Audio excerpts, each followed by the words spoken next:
we need to look at things as systems. Everything's related. Even if I don't know how it's related, there's a linkage one or two steps away that's impacting me. If you're at a negotiation table and you can't say no, you're really not negotiating, you're pleading. If you need to sell an 80 to get liquidity, to pay off your debt so you can go to sleep at night, that's what your grandparents want you to do. This is a race, and I just need to be good at running this race, but it's not going away.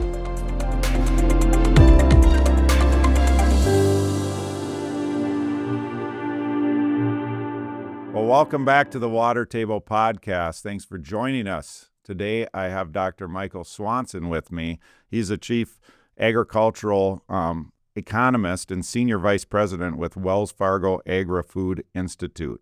He's based in Minneapolis, Minnesota, and he's responsible for our macroeconomic analysts forecasting commodity trends and evaluating how high energy costs in international markets will impact agribusiness. I wanted to get Dr. Swanson on the line today and on the podcast to talk a little bit about how the war in Iran is going to affect agriculture and the energy prices and the energy costs within agriculture. So welcome to the podcast, Dr. Swanson. It's always great to be talking about this stuff. Yeah, you've joined us a few years ago. We've been doing the Water Table for about 5 years, and you joined us earlier on just to talk about agricultural trends, but we want to get kind of specific today on what this lingering war in Iran is, how it's going to affect us in agriculture. We've talked about that on a couple previous podcasts about just specifically the plastic resin costs for our business and our industry. But let's just talk a little bit about some of the highlights maybe, and then we can dive deeper into it of what you're digging into, what you're researching, and what you're finding. Sounds good. Well, let's set the table, keeping in that theme of the podcast. Yeah. First off, we need to look at things as systems. Everything's related. Even if I don't know how it's related, there's a linkage one or two steps away that's impacting me. And secondly, I have a saying for my kids that you're dressed for yesterday's weather. It's not that you're wrong. It's just that was true 10 years ago, but it's not really the same market today. So I want to keep those 2 points front and center here when we talk about what the conflict in the Middle East is doing to the agricultural world, because you see some obvious impacts. And the best question to fluster an economist is when they tell you a story, say to them, and then what happens? Because the story never ends. So we'll start with that. We're going to think about the connections, some of our competition around the world that's being impacted more than we are. Let's call them Brazil, just for a name here. And then think about, well, what should I do about it? Is that a question for me? Yeah, exactly. Well, should I put some more money? Yeah. Should I buy some $15,000 farm ground? Yeah. Or should I tile for $975? Yep.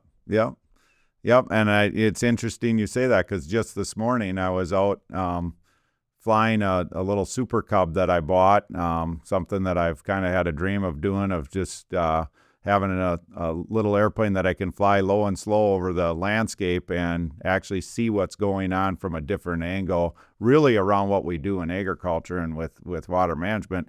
And I saw some land that is really underproductive land. 20 years ago, this land would have been $2,500 an acre, and they would have never tiled it for $750. So if you take that question you just asked and just put it in that context of that was years ago, should we tile our land?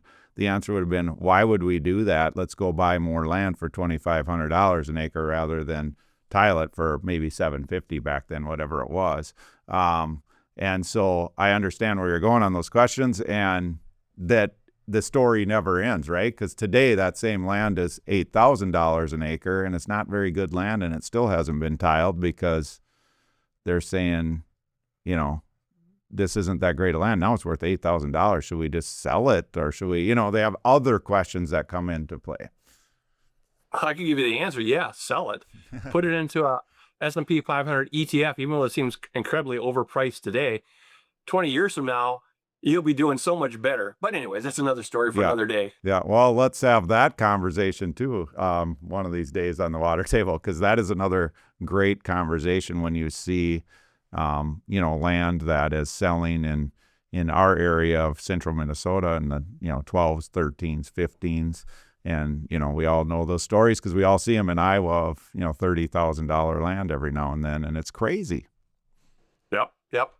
And so I was just in Indiana yesterday, and they just use the same inflated numbers with just a little bit different story to them. So when you think about, what's transpired here in the last 3 months in America with the war with Iran, and if you step back a little bit and look at 2 days before that, where were we at with agriculture? And there were some challenges going into 2026 growing season, just with commodity prices.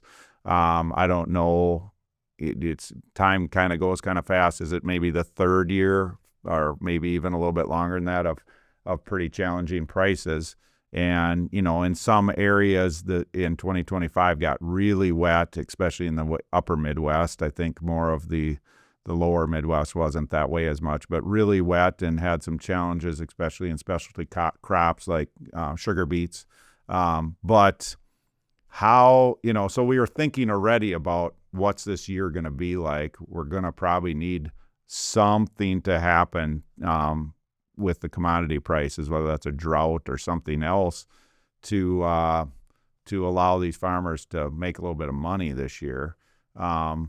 But how are you looking at that if we go back to, say, February, and what were you thinking about, and then how has that changed to after the war? And that's a great topic. So let's start with the old joke about 42 degrees in Fargo. For those who don't know Fargo, North Dakota, that's the average annual temperature in Fargo, North Dakota.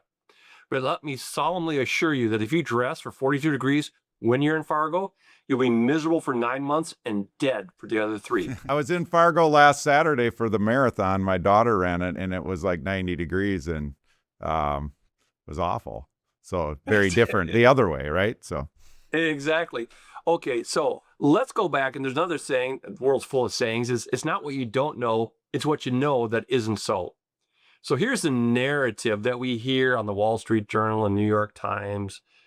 Farmers aren't making money. And the answer is, well, that's for sure that some farmers aren't making money, but we know that some farmers made really good money in 2025. Mm-hmm. And how do we know that? What do you know and how do you know it? Well, the Farm Management Database, FinBin, you can just Google FINBIN, FinBin, longest running, most public database out there. Methodology is straightforward. We saw that the average cost of producing corn in the upper Midwest and Minnesota sample last year was $3.90. That's with government payments. Okay. And let's not sneer at government payments. The gross margin on a government payment check is 100%. It doesn't get any better than that. Yep. Oh boy, nothing gets better than that. Yeah. But so $3.90, and the average sales price was a little bit just south of $4. So on average, 42 degrees in Fargo, farmers made money selling corn in the upper Midwest last year. But we know, to your point earlier about unproductive ground and people that sometimes don't make good decisions, they had people in that same sample that had cost of producing corn north of $5.75. And they had other people who were in the low 3s. Now, that's a heck of a spread, right? Yeah.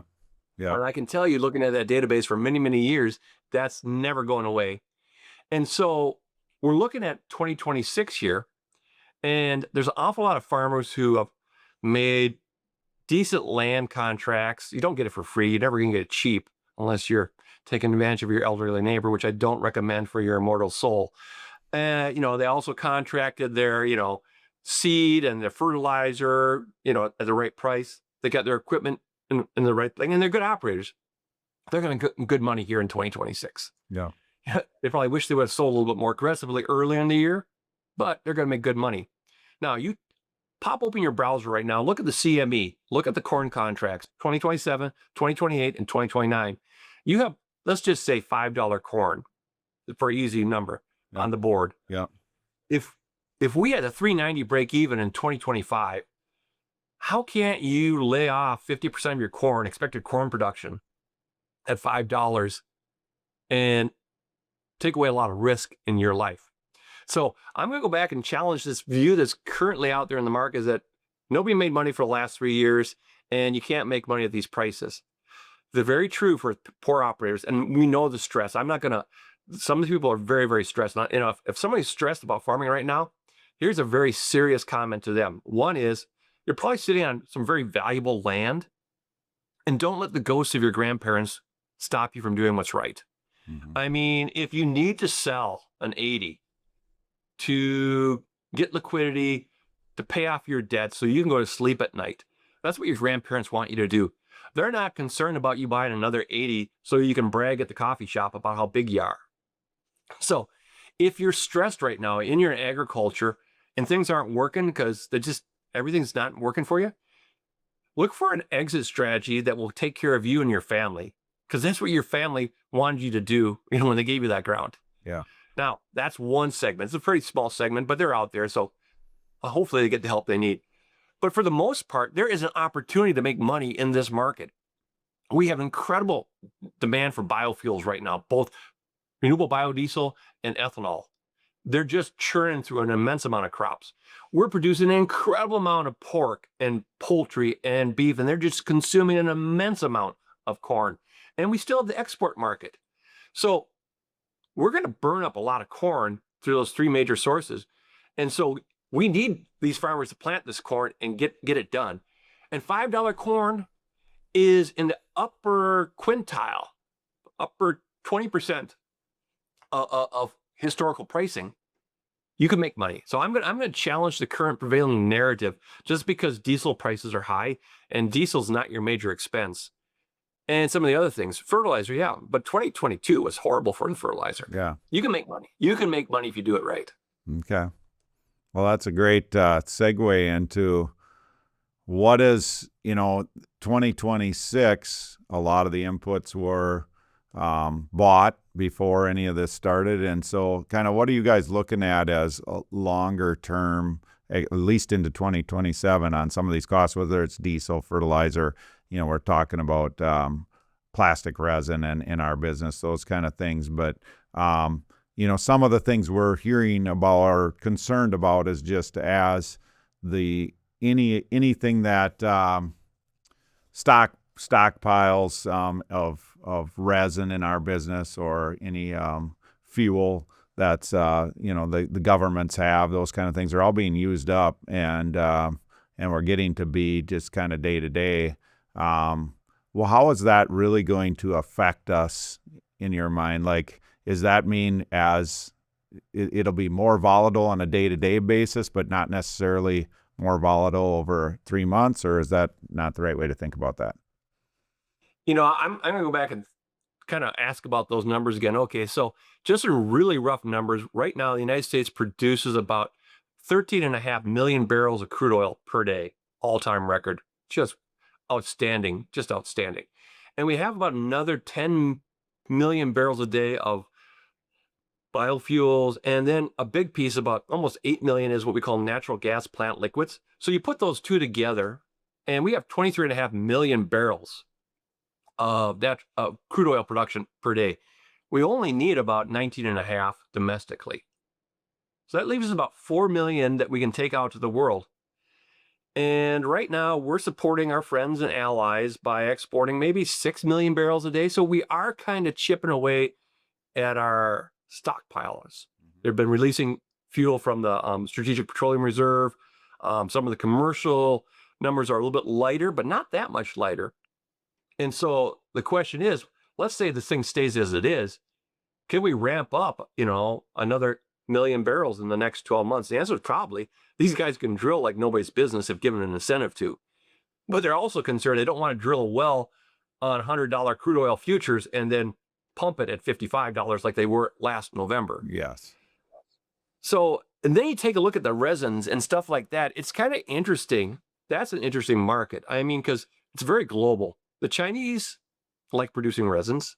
They have some strategic advantages, mainly that their environmental standards are pretty lax and their labor costs are pretty low. but they don't really have the feedstock. They're buying the feedstock and processing it. But resins, ultimately, at the end of the day, really are a feedstock question. And going back to that, the feedstock is out there, and it will come back on the market once the conflict is done. Yeah. And so, yeah, this is kind of a temporary thing. And I'm gonna take a parallel from the John Deere dealerships. So in 2021, 2022, when corn prices spiked in the Russian-Ukraine conflict, which is still ongoing, by the way, Yeah.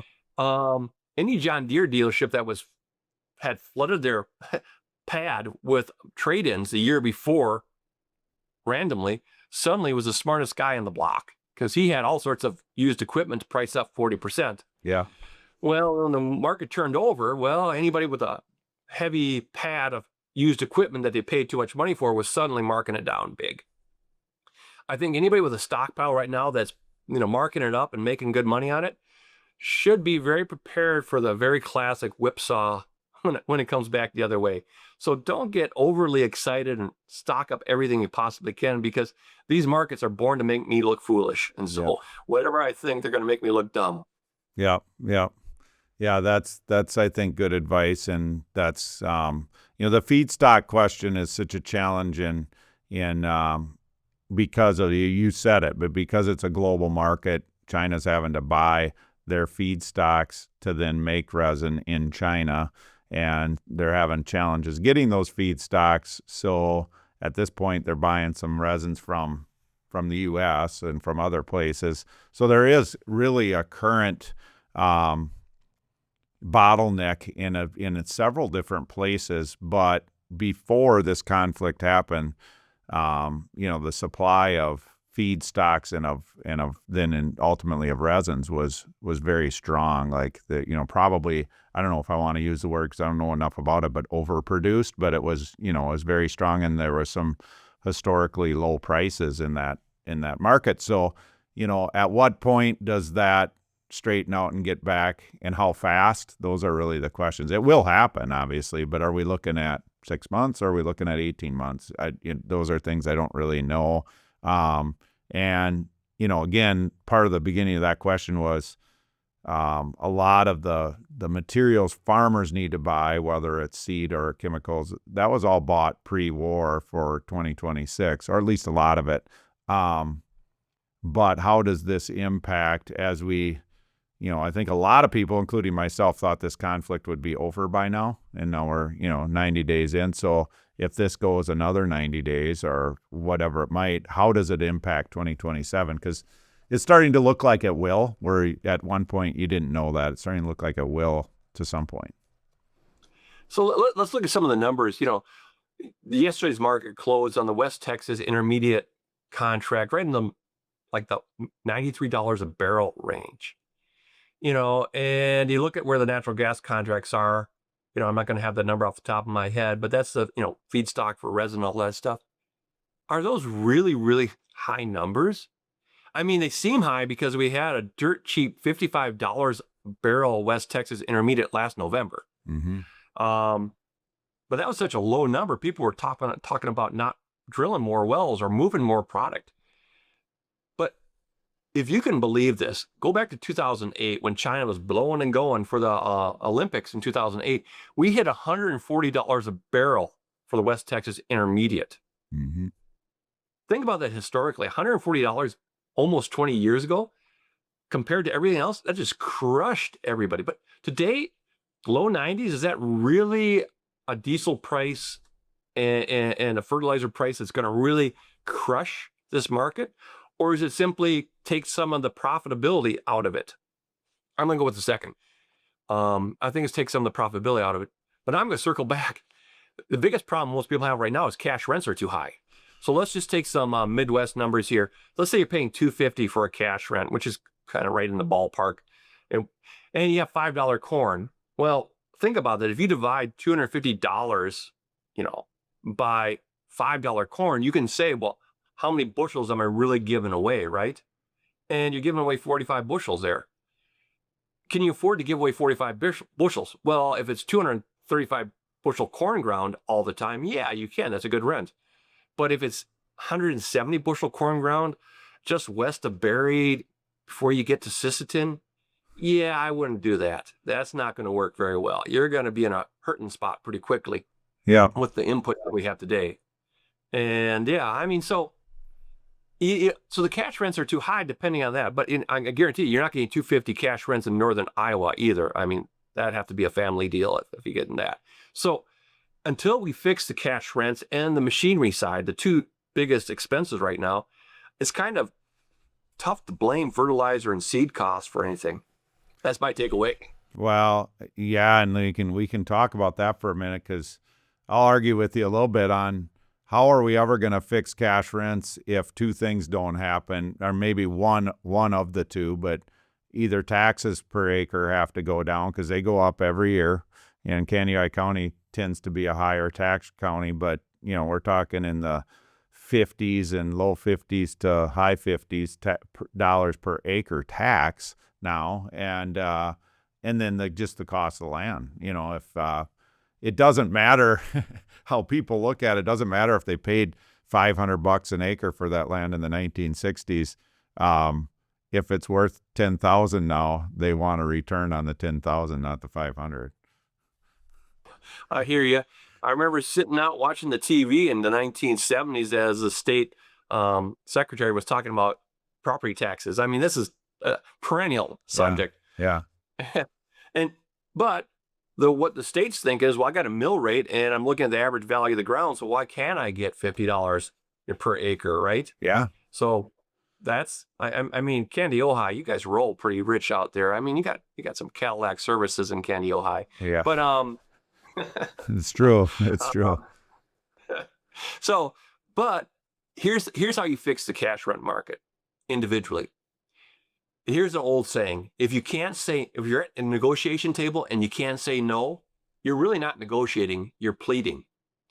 So you as an individual, even though you got a crazy neighbor with a big checkbook, now that's kind of a tough deal. Yeah, I don't like that. But it's up to you to look at the cash rent for that piece of ground, good, bad, or indifferent, and say, no, I'm going to lose money if I do that. And then people say, well, oh my goodness, I'm farming 4,000 acres. I can't drop to 3,500. You sure can. You're better off doing addition through subtraction. You're better off dropping acres that don't make you money. Right. I mean, if you're going to lose $100 an acre because of the cash rent and the setups that you have going on there, you're better off farming 500 acres less at money losing prices. Yeah. I guarantee you, addition through subtraction. So this is how you fix the cash rent market individually. And everybody's got their unique situation. The worst thing to be is in a market with 5 rich people who have inherited a ton of money, a ton of land. Yeah, that's a tough spot to be in. But It is what it is. Yeah. And when you talk about what I was thinking about as you were explaining that a little bit ago, of 45 bushels an acre go to cash rent if you're paying $250. The other side of that equation is, and that's part of where you talk about guys making money, is there are the farmers out there that own, 1,500, 2,000, 2,500 acres, whatever it is, and they're not paying anything on those acres. So all 45 bushels you were talking about are going right to the bottom line. Yep. And here's what they're doing with that 45 bushels. They're subsidizing their neighbors. So when you look at that Minnesota Farm Management Database, when you get into the biggest group, people that are operating on 6,500 acres of ground, that's the average in that last bucket that they have. About 85% of the ground they're operating on is cash rented.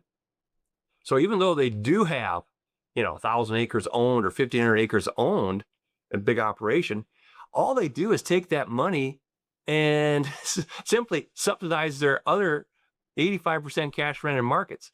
I often say if their wife really knew how much the land management company is subsidizing the farm operating company, she might put her foot down.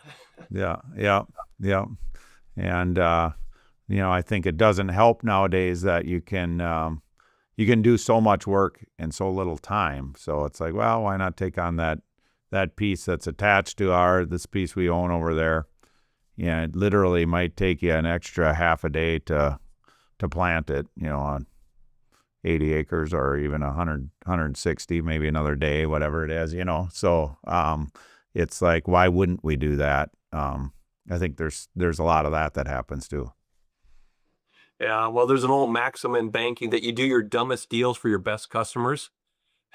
And I think that's pretty much true of about every industry that I know. So farmers are doing their dumbest deals on what they think are their best relationships. I would like to know from you kind of how you see this playing out. Yeah, obviously you don't know, when when this war is going to end or this conflict, but how does whatever happens, it's got to end at some point or stabilize, and where then maybe it's kind of stabilizing right now and we can kind of just plug along here with the conflict going on. I don't know, but how do you see the rest of maybe the next 12 months playing out from a commodity pricing standpoint? Let's just take a couple scenarios and it won't even assign probabilities to them.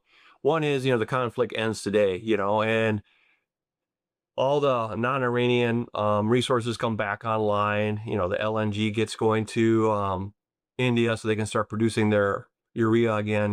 Yeah. Uh, you know, where there's money involved, people solve the conflicts pretty quickly. I mean, so I always get a kick out of people say, "Well, that can't happen." It's like, well, tell me how much money is involved, and I'll tell you how quickly you can get it fixed. So that's the scenario, and you could see that would. But what would happen also is we'd shave off corn and soybean prices. The market would say, okay, if you're getting relief on your cost structure, I'm going to take away some of your opportunity on the revenue side. Yeah. So I don't think it's 100% win for anybody there. This could go on for another 3 to 6 months and definitely push pricing decisions. Even though the United States is not really short NPK, we produce, we're a little bit short on N because it's cheaper to just buy it on the global market. Yeah, we would still have to match the world price, because if you're going to load up a ship, you're going to take it to the best price. We got to match or beat. So we'll have some of that going on. But I'm going to say, look at 2022. Look at the Russian-Ukraine conflict. It's still ongoing right now. Yeah. I mean, it was the hottest topic that we had when it kicked off. But the world's like, okay, I kind of figured this out. The numbers are in, and the market chugs along. So you could have immediate resolution, intermediate resolution, or long-term instability, and the market's going to find the right prices to produce the grain and oil seeds, at a break even. Yeah. So what we want to be is the low break even. That perspective is good to remember. Like, the Russian-Ukraine thing continues to plug along now 4 or 5 years into this thing. And how many times a week, I was going to say a day, if I think of how many times a day do I think about it, the answer would be never. But a week, maybe once, maybe not at all, maybe, once a month at this point, whereas back when it started and you were seeing, commodities run and different things of, okay, how is this going to affect me? And again, that's life, right? We always look right away and think about things that are going to affect us individually. And if we don't see that anymore, then, that scenario could be out there, or this could plug along a long time and the market figures out how to survive within that and just adjust to that. So I hadn't really thought of that as being a scenario. Yeah, well, let's hope it's not the scenario, but yeah, and then people build infrastructure based on that. I mean, here's an aside for people. If you look at India, they're not a huge importer of N, but they are a huge importer of LNG to make the N. They used to gasify their coal. India has a lot of coal, but they decided that they wanted to be less carbon intensive. And so they took out their coal gasification, which was feeding their urea production. And they went to importing a cheaper, lower carbon footprint LNG from the Gulf region. Mm-hmm. Well, I suppose they wish they hadn't done that right now. But they can go back to coal gasification, soak in the Chinese. So it takes a while, but if the conflict drags on, people will reverse decisions on what they do. So, like I said, dressed for yesterday's weather. That's what I always told my kids. You're dressed for yesterday's weather. So the market might be dressed for yesterday's weather, but it can change. Yeah, for sure. Well, good. I appreciate you joining us on the water table today and just talking through some of these scenarios and how you see things. Why don't you give us kind of the last word here on the water table on what you kind of want our listeners to know, or what you're thinking about that maybe you haven't shared yet? I'm going to go back to it. This is a great long-term business. Farmers are long corn and soybeans forever, but guess somebody's short corn and soybeans forever, and that's the consumer. They either want the biofuels, they want the protein, and everybody does wants that. So this is a great market. The demand is literally assured for you. I love being in a market where it's about my execution. So it's tough to be in a market where you might go away. People might not want what you do. So the real question for farmers, and this is why these assets are valuable and why they're so good at what they do, is, okay, this is a race, and I just need to be good at running this race, but it's not going away. And so really take that to heart, that the consumer is perpetually short protein and biofuels. And if you're good at delivering the corn and the soybeans, you're going to make money, your assets are going to be valuable, and you're going to have a great job to execute on, because farming is a great job. So even though every single day has its issues going on, just remember you're in a great spot if you want to execute on it.